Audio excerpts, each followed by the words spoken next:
Nau mai, haere mai, welcome and warm Pacific greetings. I'm Kate, and in this video we're going to kōrero about our nervous system. We're going to look at the difference between feelings of anxiety due to nervous system dysfunction and anxiety related to stress and worry. We're also going to kōrero about the impact long COVID has on our emotions and strategies to help with this. Having lived with a post-viral illness, ME/CFS, for many years, I understand how long COVID impacts the nervous system and our emotional health and wairoa, our spirit. In video 2, we talked about our autonomic nervous system, which looks after all the automatic functions of our bodies, like our breathing, heart rate, temperature regulation and digestion. With some health conditions, like long COVID and ME/CFS, our autonomic nervous system can become dysregulated or dysfunctional. This makes it difficult for your body to find balance between being fully on, or alert, or off, where you can relax and unwind. As part of our autonomic system, we have two complementary systems that prepare our body for what's happening around us. The sympathetic nervous system, often called fight or flight, alerts your body to be ready for action. At full volume, this system activates the parts of the body that are needed to deal with danger, whether this is real or perceived. The parasympathetic nervous system resets everything to a calm state when the danger has passed, allowing you to rest again. When we have anxiety, our mind and body react as if there's danger because our thoughts and worries activate the sympathetic nervous system, causing the fight-flight response. The anxiety has really been super hard because it's not something that I have ever experienced before, and it just gives me such a sore chest, and even driving in the car is extremely hard. Everything is heightened. I feel that something, or my brain is trying to protect me and is telling me that things that aren't dangerous are really dangerous, and just feeling every tiny little thing has been really hard, and that's probably more exhausting than physical things like just even walking around. So it's taken a while just to get used to that and to learn what will manage that. Unfortunately, it's also a cycle. As the more anxious or stressed we are, the more our fight or flight response is activated, which then increases the feelings of anxiety we have. This response also means our body doesn't prioritise things like digestion, a calm heart rate, or relaxation of our muscles.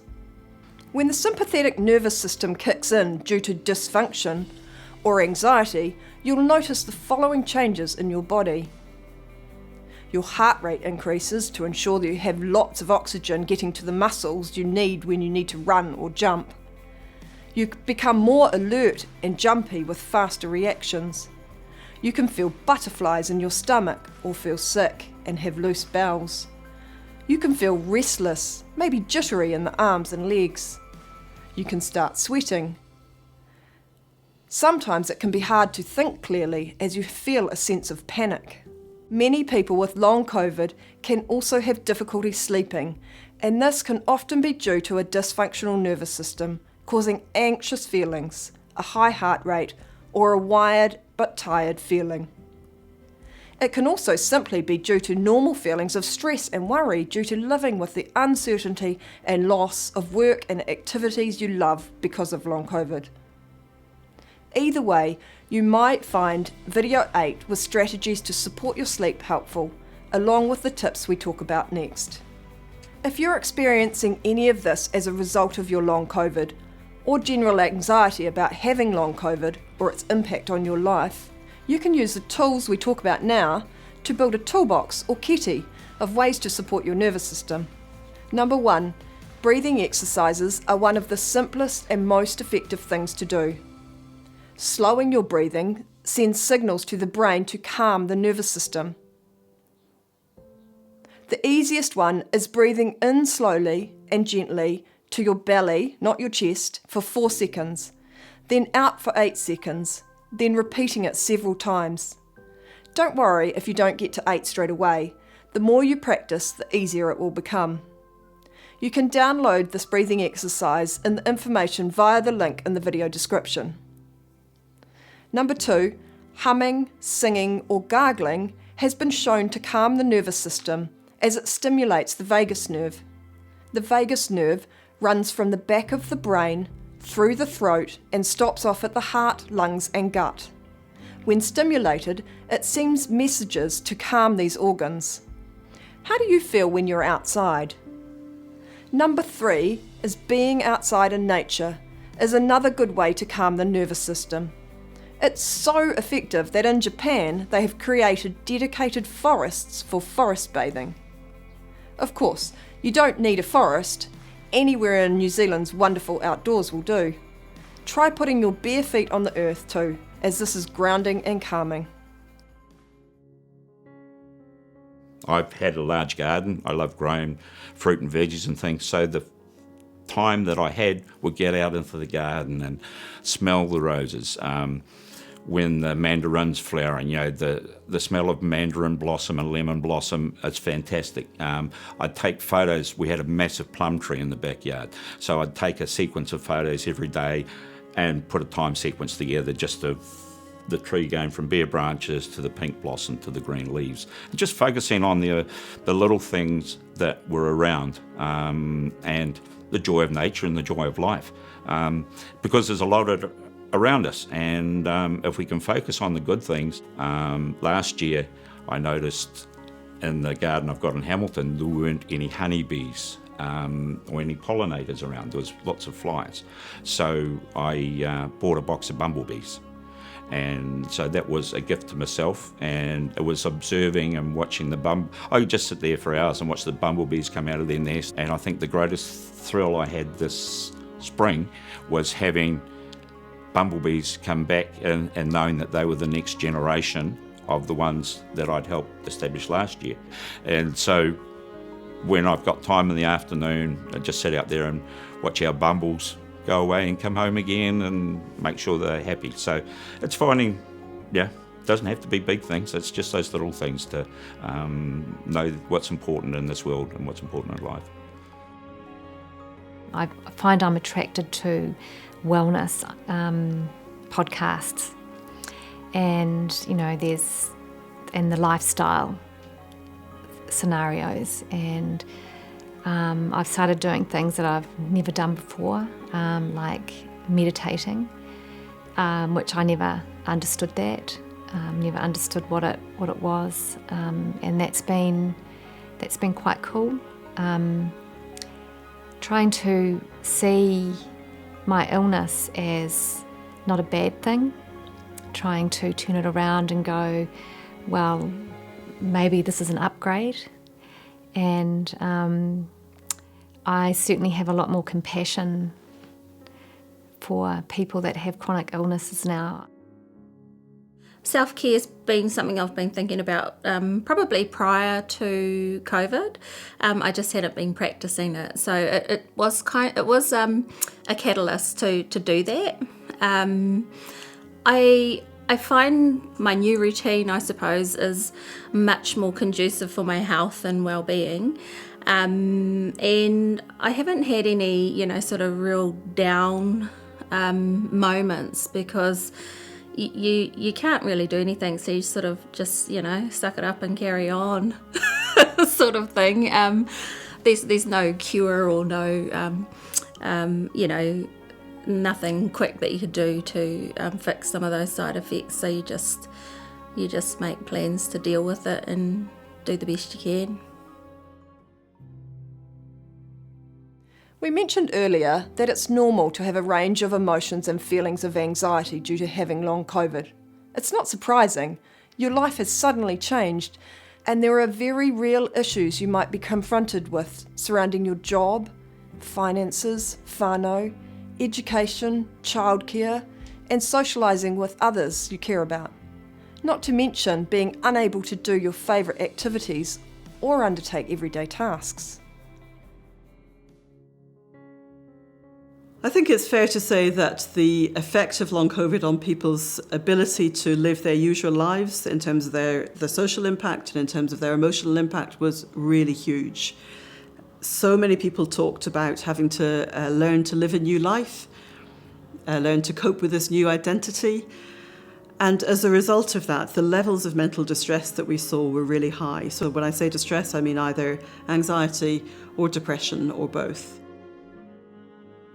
The hardest part of this journey has been dealing with it psychologically. I caught this doing my job.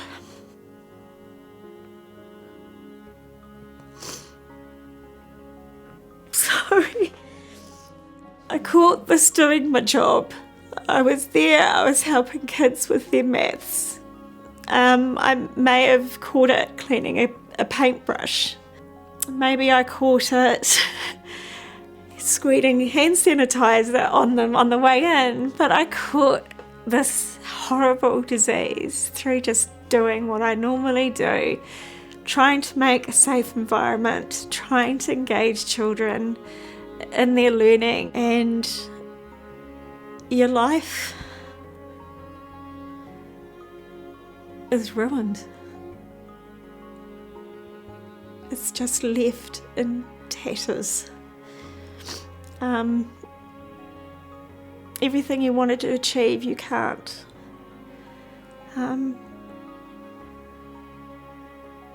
Everything that gave you purpose or gives you purpose, you can't. You're a mother, you're a wife,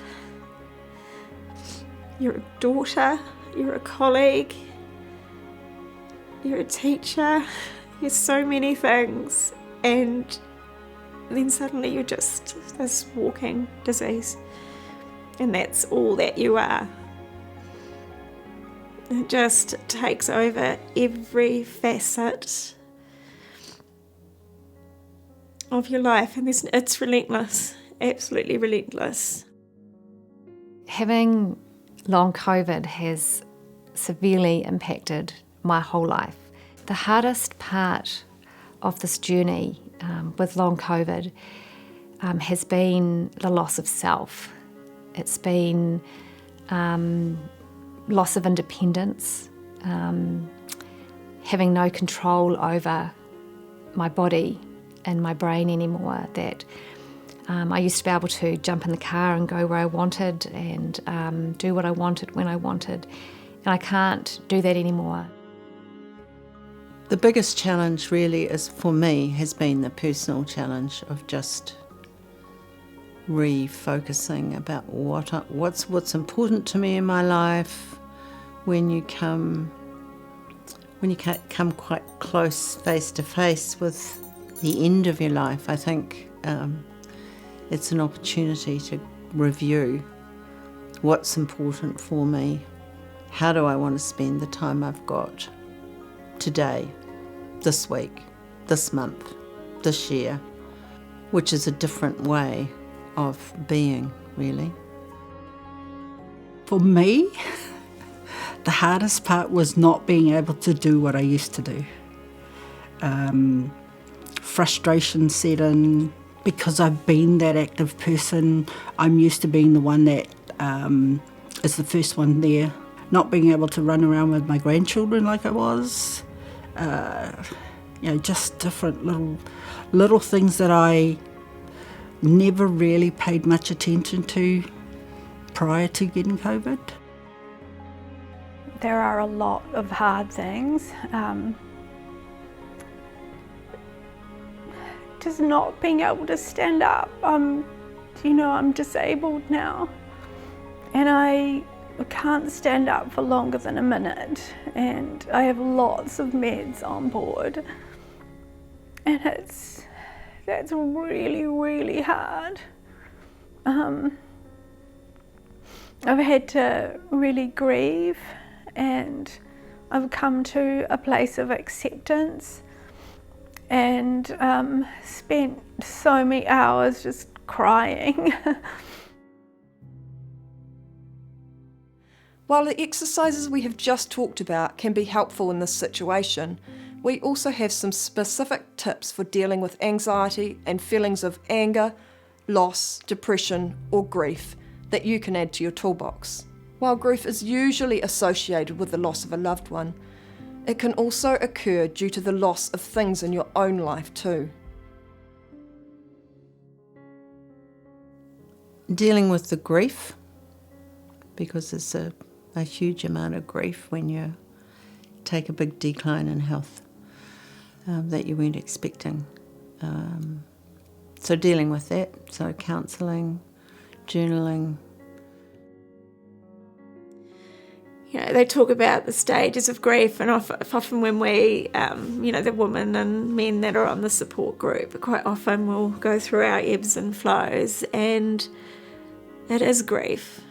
You are truly grieving for your health. Just this whole part of my life is now completely on hold. Any goals that I had, gone, evaporated. So what's that? You're angry, depression. You start bargaining. If I just rest this whole weekend, will I be able to, help someone with their maths?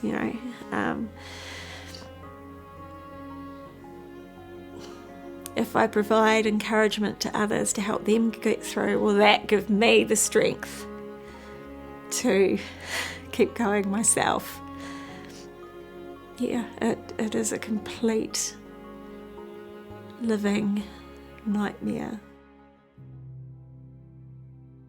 Strategies include writing down what worries you. This can give your brain the signal that you are doing something about the issue and stops repeated thoughts. Talking to someone like a trusted friend, whānau, or counsellor.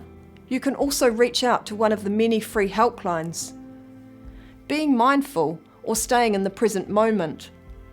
Anxiety is usually associated with worrying about something in the future, while depression can be associated with loss of the past or feelings of lack of hope for the future. Mindfulness exercises can help your mind concentrate on the present moment rather than the past or future, so your brain isn't able to focus on the worry or stress, and it creates a sense of calm and feelings of safety. They also help you notice what you're grateful for. That's what the FND taught me, was living in my environment, noticing the things that are around you, which in our busy day-to-day lives we forget about. And all of a sudden I had this wonderful opportunity to get to know what was around me, and even spend more time with my kids and talk to them, and just doing the important things in life, which is about people rather than things. There are some really useful apps that you can download that can provide guided mindfulness exercises, such as Headspace or Buddhify. Some useful mindfulness exercises that I like include counting slowly 5 things that you can see, then 5 things that you can hear, then taste, and finally feel. I like this one as it's easy and you can do it anywhere at any time and no one knows that you're doing it. Noticing where you are and what you are doing also helps to ground yourself in the present. What can I see around me? What do my feet feel? What does my body feel? If you're eating something, what can I taste? What does it feel like? Being mindful also helps you notice what you're grateful for. This brings me to gratitude. Research has shown how powerful gratitude can be to improve mental health and life satisfaction. It can be as simple as taking a moment to think about 5 things that you're grateful for. You can keep a gratitude journal, adding to it each day, or say what you're grateful for out loud with your whānau or a friend each night over kai. Trying to look at it from a positive perspective. I think it's just a journey that I have to walk down, and that doesn't mean that it's not hard at times, because it is hard at times. it just means that hopefully I can have a positive attitude and be grateful for the things that I do have, rather than going and looking at the things that I don't have. Looking at finding something positive, just even one thing, that kind of Pollyanna attitude of something that I can be glad about in the day, and I think that really does help. Next is to reduce your exposure to things that increase your stress levels. For example, watching the news or scrolling through social media. Lastly, but not least, connection with others. When you're feeling anxious or depressed, it's really important to stay in touch with whānau and friends who understand your situation.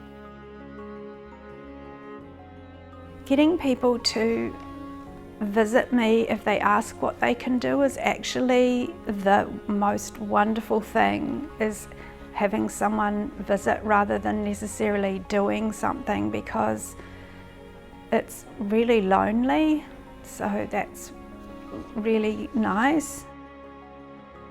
And I chose who I spent time with. I made quite a conscious decision. I'm just spending time with people who have a positive attitude around my recovery. It can sometimes be hard for loved ones to know how to help you, so let them know how they can support. It can be as simple as asking them to listen without judgment when you need to express yourself.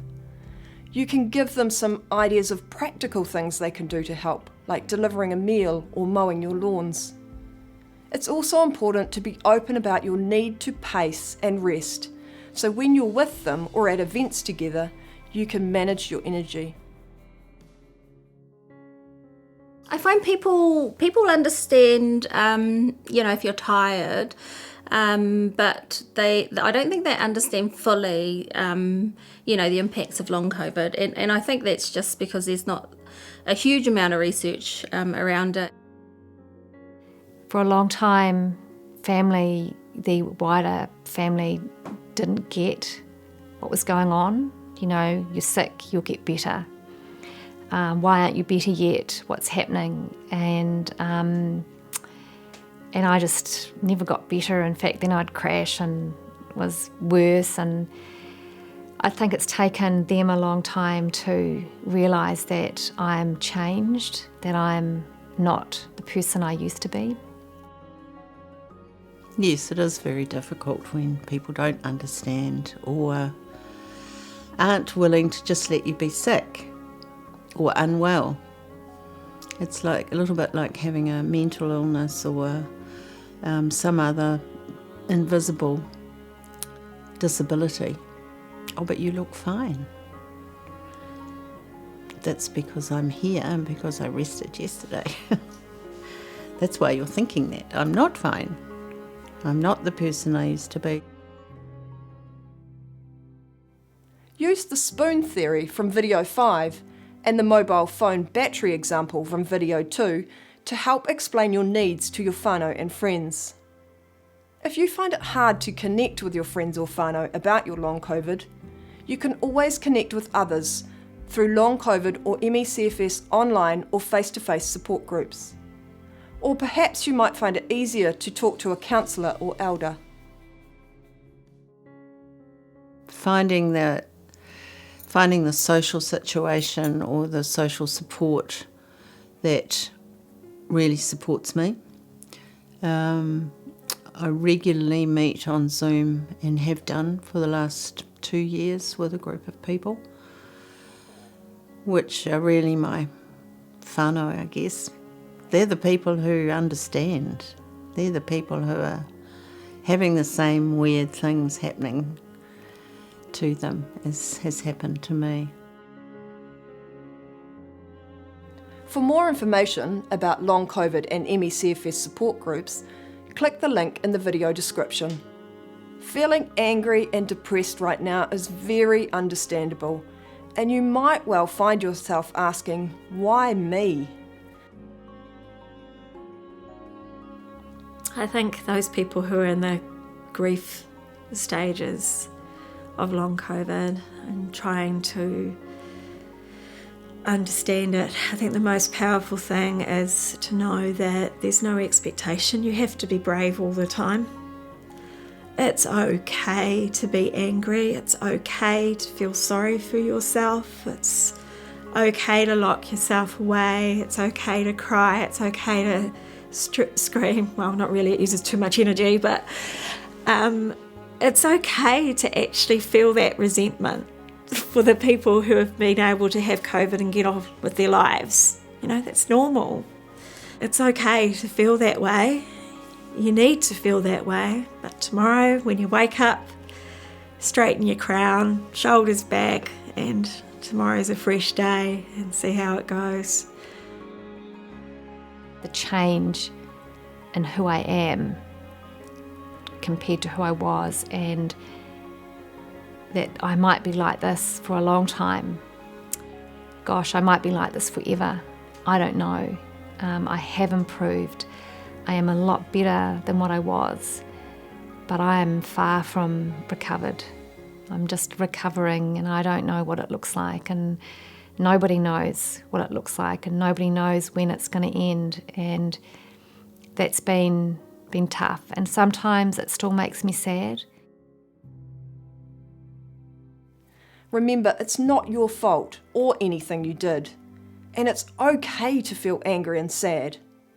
These are very natural human emotions given the circumstances. We do want you to be safe though, and not lash out at the people you love, hurting yourself or them in the process, or do something you might regret later. One of the easiest things to do is let a trusted whānau member or friend know when you're feeling angry or upset, and let them know what you need, whether that's giving you time out to deal with it, some emotional or practical support, or simply a hug.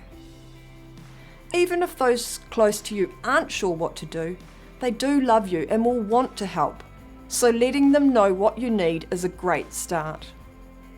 If your feelings of anger or sadness become more regular, and you're feeling that way all the time, even when you're doing things you normally enjoy, please reach out to your doctor or health provider, as counselling and medication could be helpful. There is also a new service at medical clinics called Health Improvement Practitioners, HIPs.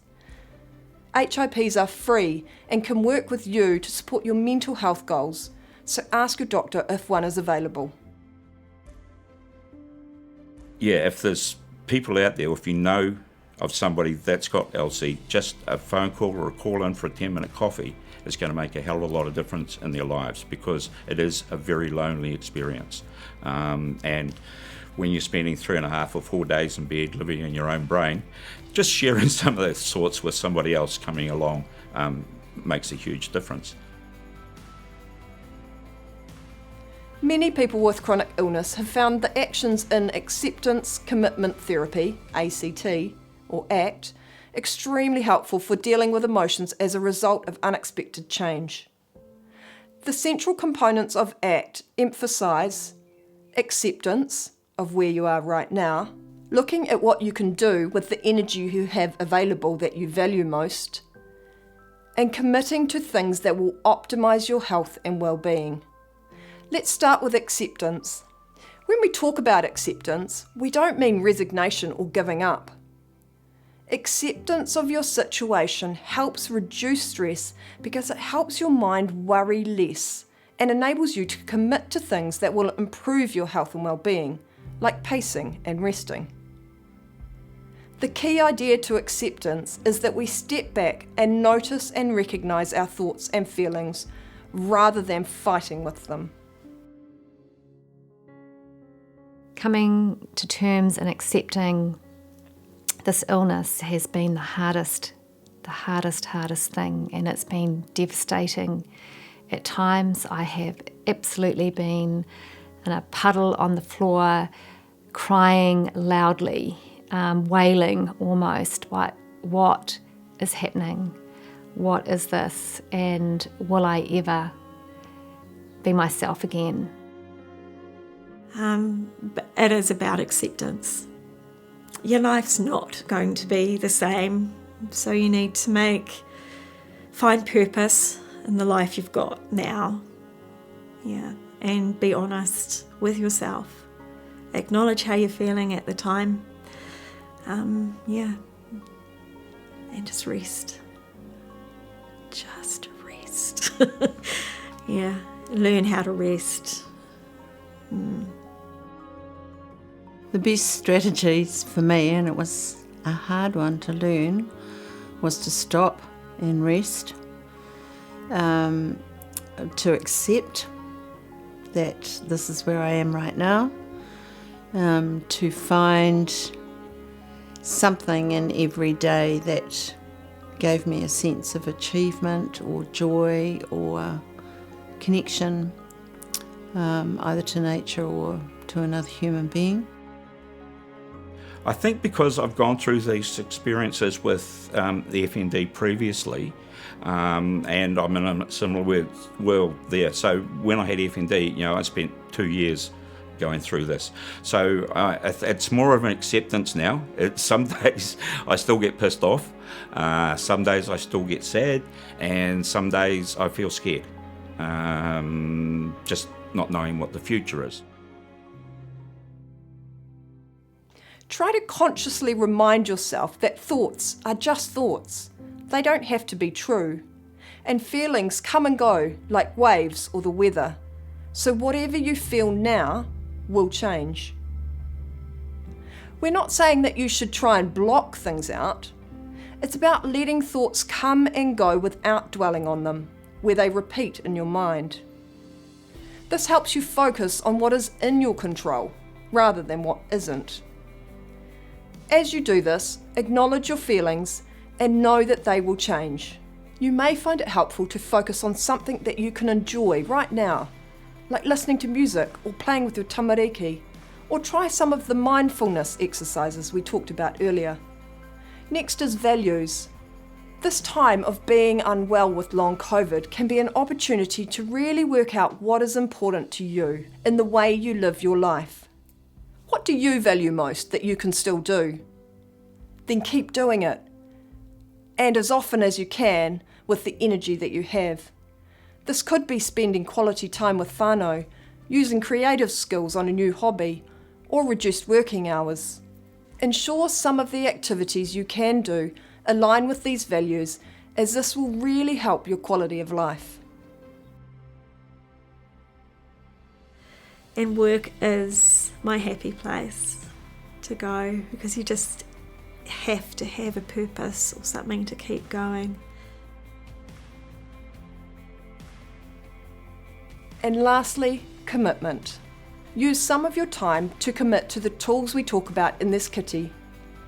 Tools can improve your taha tinana, like pacing, nutrition, sleep, and pain management, or others that can support your taha hingaro, mental health, taha wairua, spiritual health, or taha whānau health, as we've talked about today. My whole life has changed, and while I don't have the career I used to, I've taken opportunities to build something different that works for me and my illness. Playing sport and the achievement and connection it brings has always been important to me. However, with being unwell, I'm not able to play sport. Now I get fulfillment in coaching my son's sports teams instead, and it meets other values I have, such as community connection and giving back. If you would like to know more about ACT, find a counsellor who works in ACT, read the book The Happiness Trap by Dr. Russ Harris, or watch Dr. Russ Harris's clips on YouTube. His website is actmindfully.com.au, and his YouTube channel is Dr. Russ Harris Acceptance Commitment Therapy. In conclusion, physical feelings related to anxiety or stress can be due to either nervous system dysfunction or feelings of worry and stress due to the impact of your long COVID. However, you can build a toolbox of strategies to support your nervous system and mental health, starting with the exercises outlined in this video. Most importantly, be kind to yourself. It's not your fault you're unwell. Take things at your own pace and reach out if you need to talk with someone. Ngā mihi, and thank you for watching. Please do get in touch if you have any questions, and if you found this video helpful, please share it.